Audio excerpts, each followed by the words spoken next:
Welcome to the podcast, where we teach you how to create marketing that pops. Get ready for refreshing conversations with industry experts, trendsetters, and creative minds that'll leave you bubbling with inspiration. Get ready to turn up the volume on your business. Let's get popping.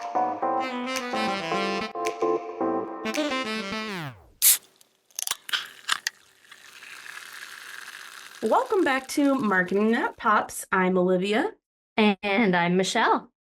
And this episode is brought to you by ThrivePOP, the #1 cannabis marketing agency for B2B and B2C companies. We are a woman-led team of strategists, graphic designers, social media specialists, and web developers who work with dispensaries and cannabis service businesses to implement marketing strategies in this highly regulated industry. ThrivePOP creates unique marketing campaigns to inspire, create, and grow cannabis-focused businesses. To learn more about ThrivePOP, you can go to our website, thrivepop.com, and you can book a meeting with one of our dedicated marketing strategists on thrivepop.com/contact us. Today, I have Chad here from Rise 25, who has done thousands of interviews with successful entrepreneurs and CEOs.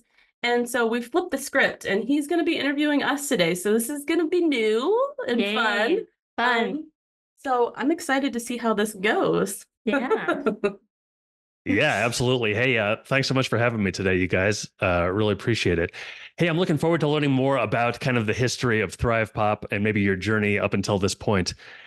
I know, Michelle, you were one of the kind of the co-founders of ThrivePOP.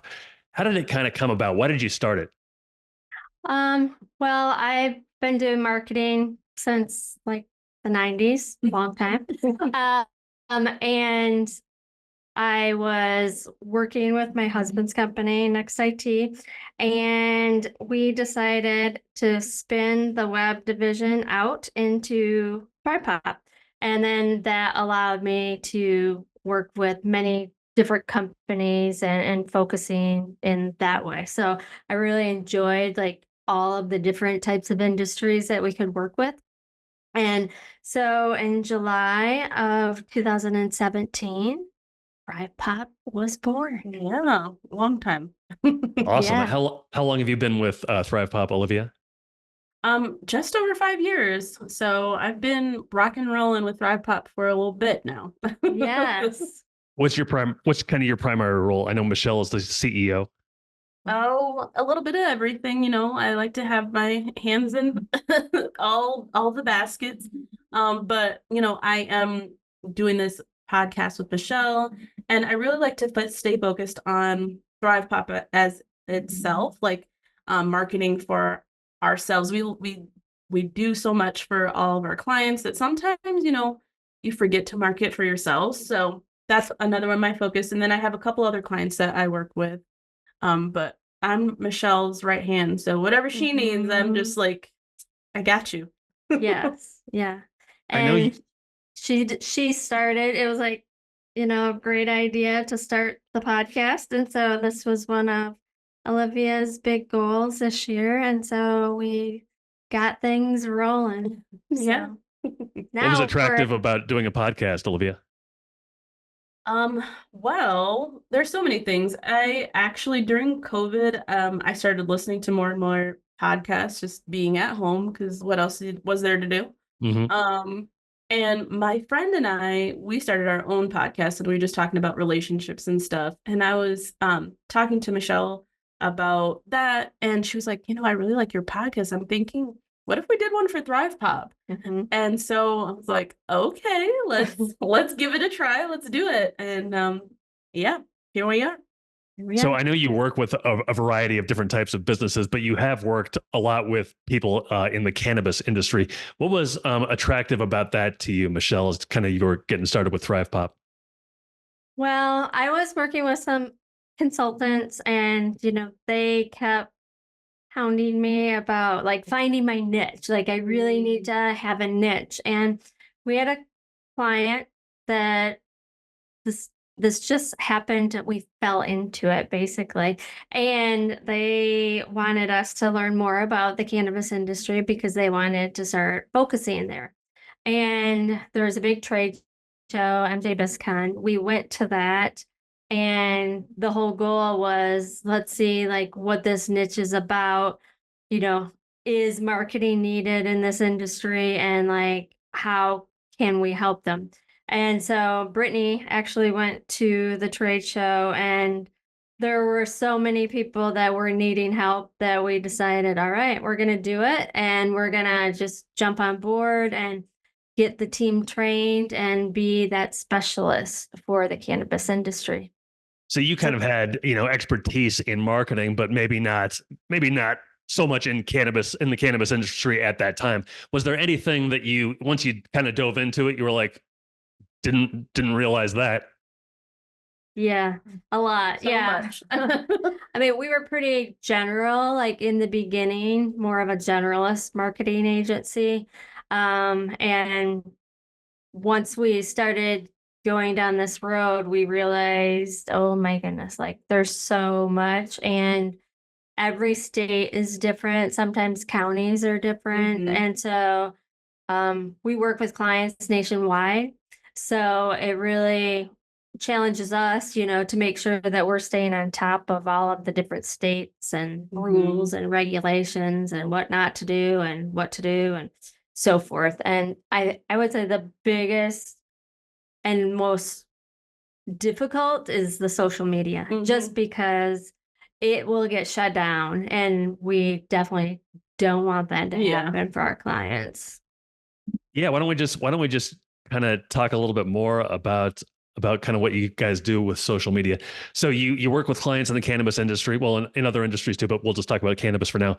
How does that look like? They come to you, you say, well, we'll handle your social media for you. What is everything that you have to keep in mind, and what do you do? Mhm. So a lot of times when people do come to us, they're like, so you do social media, what does that mean?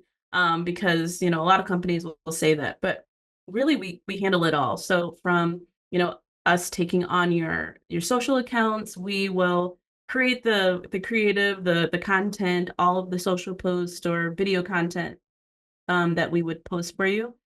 And we manage it. We make sure that it is doing well on social. We are doing all the scheduling for you. We're coming up with a copy for the social post. We're coming up with a full strategy so that it's not just like, haphazardly. That's kind of like the biggest part of it is we really like to have a full plan before we dive in. And yeah, we just like to really just execute. hmm I would say the biggest thing that many companies don't have is the strategy piece. Mhm. And one thing that I think we do a really good job at is building that relationship with the clients. Mhm. And we meet with our clients regularly, sometimes weekly, sometimes monthly. It just depends on the level of that client. And by doing that, we're, establishing that relationship, understanding what's happening within their business so that we are aware. Otherwise, what can happen is you start going down this road, and then all of a sudden their CEO is like, well, wait, we got to change this. And so we just really want to make sure like we are considered an extension of their company. We Mhm. need to know just as much as they do, what's happening internally, so that when we are talking about marketing, that we're really like focusing in on that and whatever their goals are, because every company is different. All the goals may be different. Some clients, maybe they just want to increase their followers. Some people, maybe they want to generate revenue from it. It really just depends. And during the onboarding, we will go through that whole process of like understanding what the goals are first before we do start jumping in and start Yeah. implementing things for them. So you would have a different strategy depending on what their goals are. Correct. Yes. Mhm. Is there anything to keep in mind when developing a social media strategy, or because goals could be so wide ranging, it just depends? I think one thing that we like to do is just be realistic with social media. Everybody's like, well, I want to go viral. I want to go viral.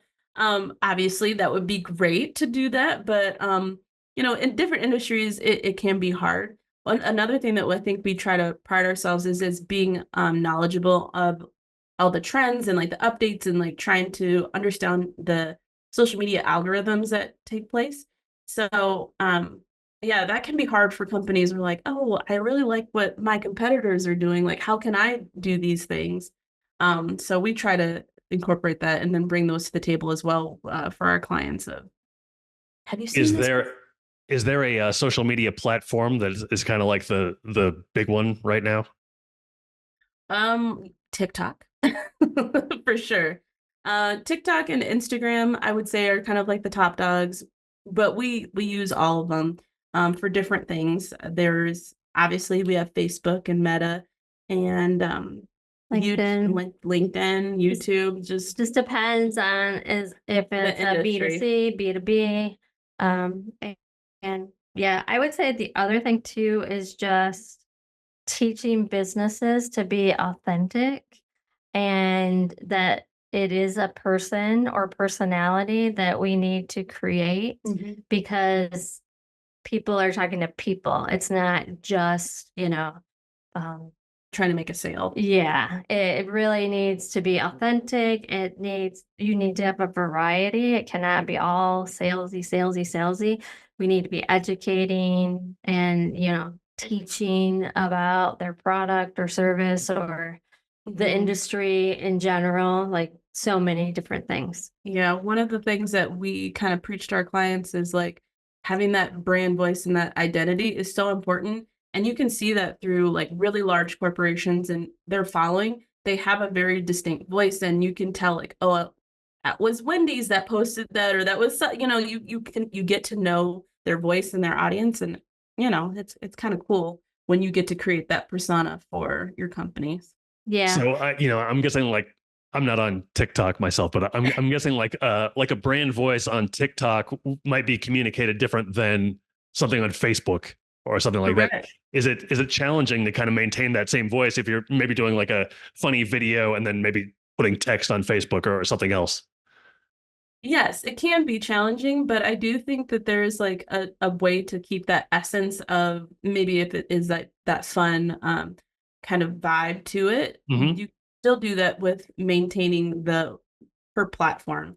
Yeah, there's a sweet sauce that you have to use. Yeah, I would say, you want to be consistent with what you're doing and always, they don't, we don't want people that maybe go on LinkedIn and are like, is that even the same company? Right. Like, we want to make sure that whatever we're doing, across all platforms, that it's relevant to, the end user, the person that is like following us or we're hoping that will follow us. And that's, you know, whether it's LinkedIn, Instagram, TikTok, it doesn't matter. We have to be having the same message. It may be, talked about a little bit differently. But So you mentioned kind of having to be aware of rules in every state. Like I'm in Colorado. I'm guessing, if somebody from Colorado came to you, it'd be pretty easy to not get that business in trouble. But maybe somebody from our neighboring state, Nebraska, might be more challenging. What do you kind of have to keep in mind as you deal with each different state? Well, when it comes to social media, that aspect, that's kind of the same across the board. But you just have to be kind of tricky in the way that you word things, especially for like cannabis dispensaries, because you really can't talk about the sale of any products, and you really can't mention how much things cost. So you just have to get creative and how your messaging and, blurring out certain words, like for cannabis, we try to really just take out any cannabis terminology, and maybe we use a emoji instead of the word cannabis or pot leaf or something like that. And just having those little tricks has helped us so much, and helped us grow those Instagram accounts and social media accounts. yeah. So what's kind of what are you kind of advertising with like the benefits of certain types of cannabis? Are you talking about the high that people get? Is that something you would talk about on social media, or what do you kind of highlight? Uh, it could be that, but mostly when it comes to like dispensaries and that kind of thing, it's mostly about educating, like Mm. letting customers know like um the differences between certain products because a lot of people can be new to the like cannabis. It's like new. Like I want to try this and what to expect or like what's this gummy about. So a lot of it is kind of putting a face to a name, like when it comes to like the bud tenders, like, oh, I saw them on social media and I'm going into this store. So it's kind of like making that connection and really bringing things full circle for the user. So a lot of education, um, product drops, like when we have new products coming in. And it really is, like Michelle said, about selling that lifestyle Mhm. because it's so different per dispensary or business. It's like you really want people to understand what it is that you're trying to embody. Mhm. Yeah, I think like when people are like following a company on Instagram or TikTok or whatever, if they were to walk into their location, they should get that same experience, Mhm. right? It's like, what's that culture like? That's what we need to show and demonstrate like on social media. And I know with one of our dispensaries, we went out there, we did a lot of videos, we had a lot of different bud tenders. Like we would interview them and ask them, tell me about this product. Like, what is it that you like about it? Why would clients like this? Or, what's the difference between this product and that product? Can you teach me, And so those types of things I think are do really well. The other thing with dispensaries are a lot of people do events. Mhm. So really like making sure like we're talking about the events and um just education really. Yeah. A lot of it, and it can be fun too. Like what fun videos, like, oh, what are three things that you have to have what to smoke with, or it's something like that. And Hmm. be music, it could be candy, it could be all those types of things, and that stuff is relatable to people. It's like, oh yeah, I have to have all of those things with me too, and it's just kind of a fun way to bring the audience in.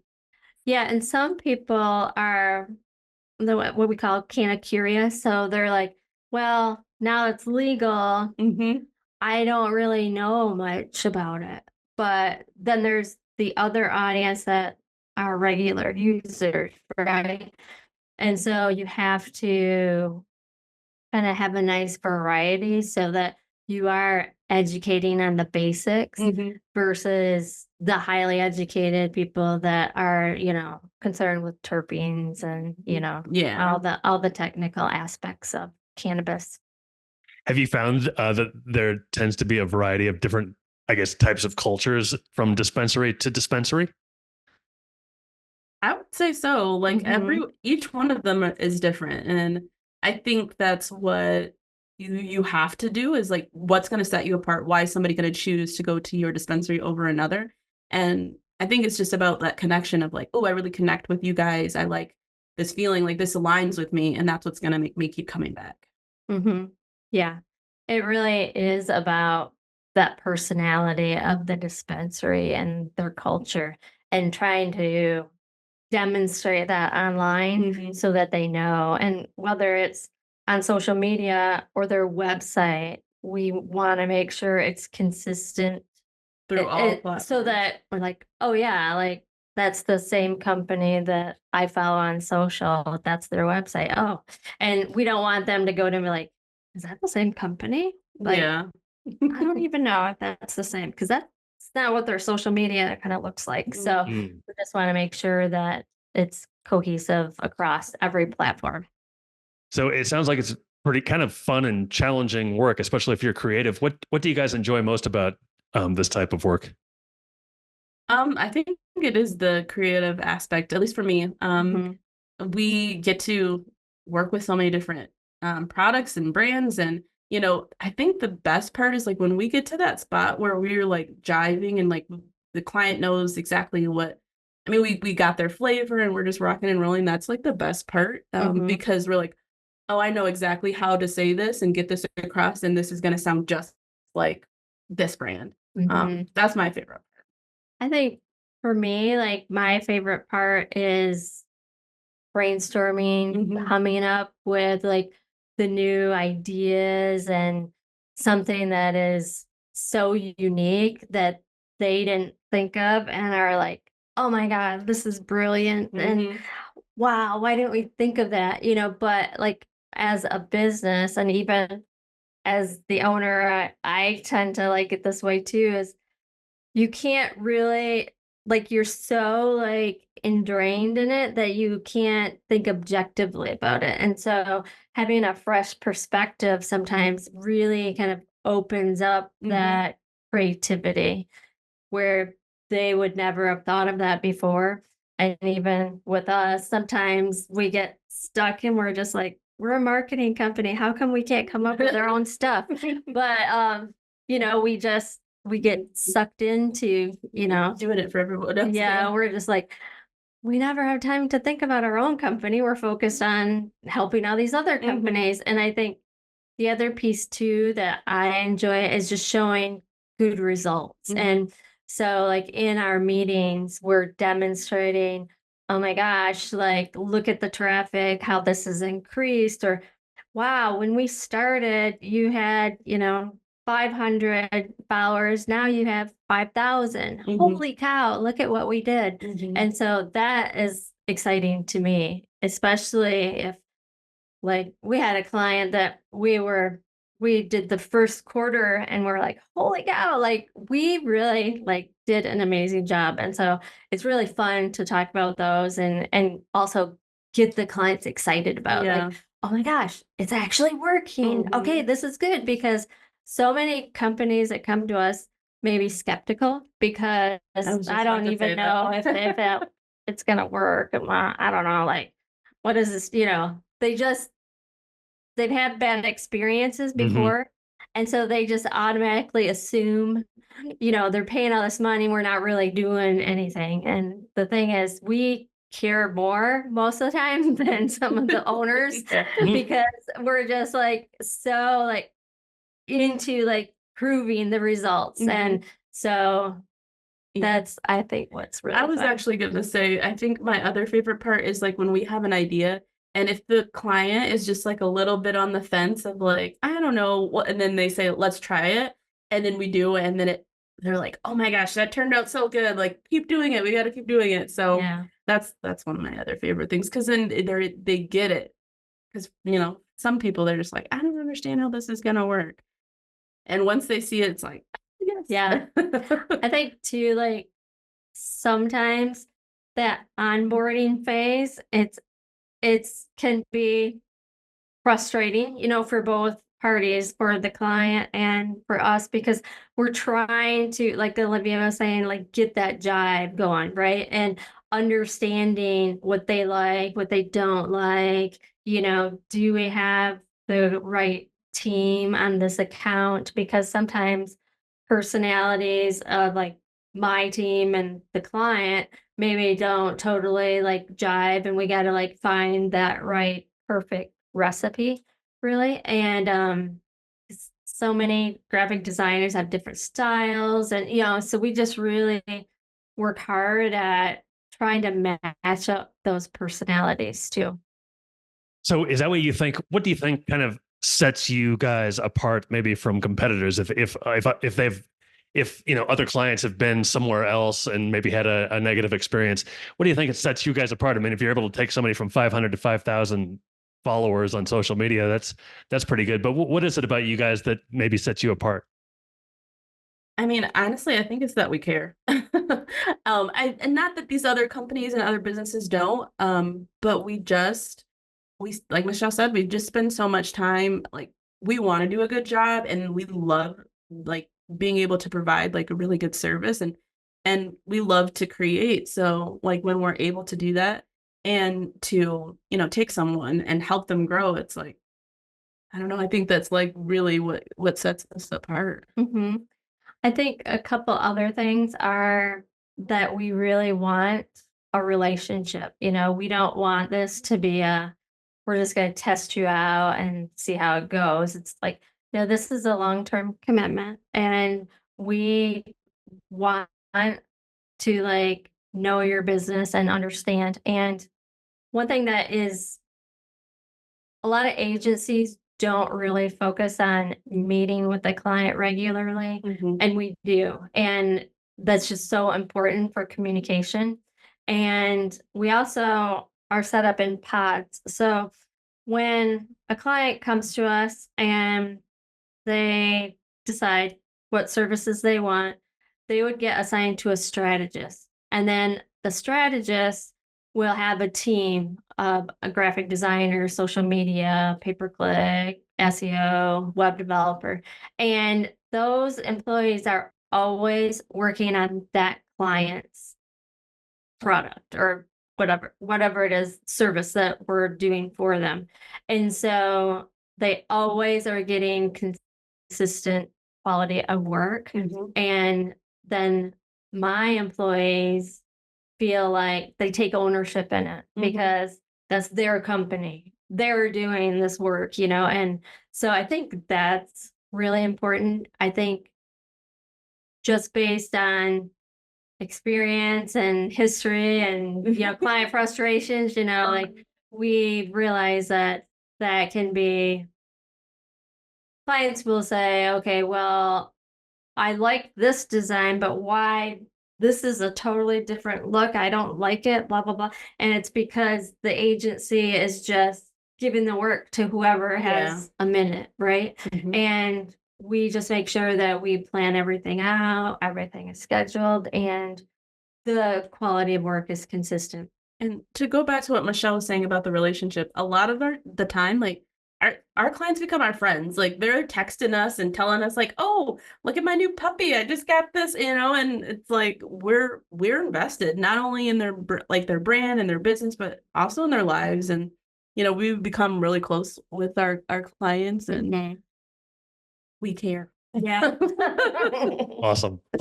Hey, as we wrap things up here, just tell me a little bit more about this podcast. How long have you been doing it? Well, we started the podcast this year. Our first episode came out in February, so we've been doing it for a little bit, but we're ramping it up now. Very nice. What do you think listeners would most likely gain from listening to it? I think probably learning tips and tricks. We like to provide kind of like just different resources, honestly, that they can either download from our own website that we're providing, or if we mention different products or like different tools that we also use, we'll also link those in our descriptions. So I feel like we try to give people something to walk away with, just because it's like, it's a good conversation, obviously, but they're like, oh, what was that product that they're talking about? I want to try that. So yeah, I'd say like we really work hard at staying up on the latest trends and the latest technology and things that are happening. And we subscribe to so many different services that my goal is just to help other marketing people do a good job and do the best possible job that they can. And whether it's, hey, you're just like learning from us and you're going to go do it yourself, or, hey, I'm learning from you and maybe down the road we will start working together. That's fine too. Like we're just here to provide, tools and education. Okay, awesome. Sounds great. Hey, Michelle and Olivia, it's been great to talk to you today. Thank you so much for having me. Thank you. So long, everybody.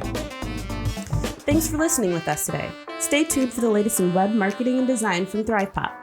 Want to be a pop star? Head over to thrivepop.com/podcast to join our mailing list for episode notifications, sneak peeks, listener feedback, and more.